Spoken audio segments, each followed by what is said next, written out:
Today is November 7th, 2025. Look around your workplace. Are people leaning in or are they leaning out? The difference is motivation. It is the invisible force that turns a checklist of tasks into a mission. It transforms a group of employees into a dedicated team. The cost of getting this wrong is staggering. Disengaged teams are less productive. They make more mistakes. They watch the clock. They quietly search for their next job on your company's time. This isn't just a soft, feel-good issue. It's a hard economic reality that shows up directly on the bottom line. Low motivation is a silent tax on everything your organization tries to achieve. The old models of motivation are broken. They were built for a different era of work, dangling a bigger carrot, wielding a sharper stick. But today's work is different. It is complex, creative, and collaborative. Think of motivation as having two distinct engines. The first engine is extrinsic. It is fueled by rewards from the outside.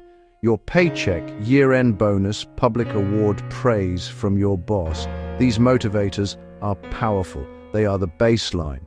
People need to feel compensated fairly for their work. Without a solid foundation of extrinsic rewards, higher purpose feels hollow. People work to live, to provide for their families, to secure their future.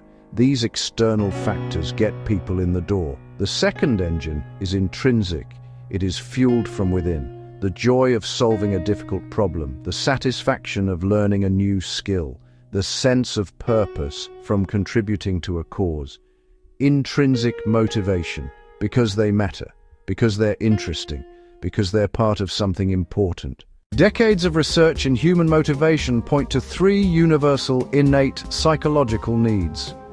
Think of them as the essential nutrients for the human spirit at work. When these needs are met, people flourish. When they are denied, people falter.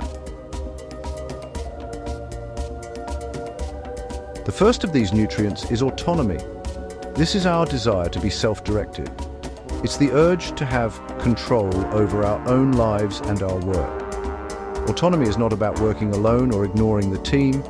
It is about having meaningful choice over our tasks, what we do, our time, when we do it, our team, who we do it with, our technique, how we do it. The second nutrient is mastery. This is our urge to get better at stuff that matters.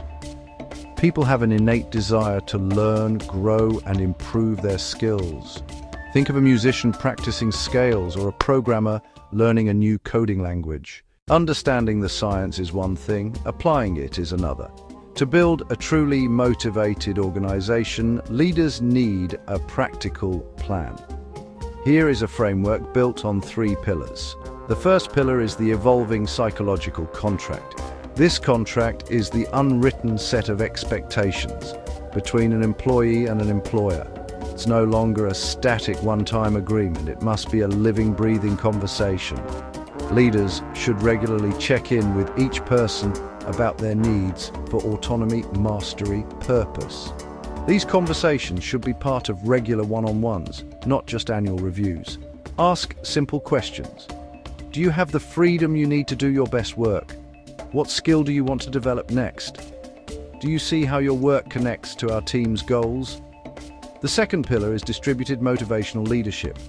The responsibility for motivation should not rest solely on the shoulders of the CEO or senior executives. It must be a shared capability. Every manager and team lead should be trained to be a facilitator of motivation. This means teaching them how to give autonomy without abdicating responsibility. Motivation is not a project with a start and end date. It is a long-term capability your organization must build and maintain. It's the renewable energy source for creativity, resilience, growth.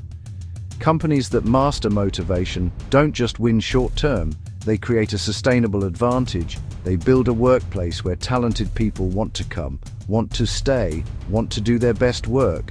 They foster an environment where people feel trusted, competent, connected. This makes the organization more adaptable and more human. In a world of constant change, this may be the ultimate competitive edge.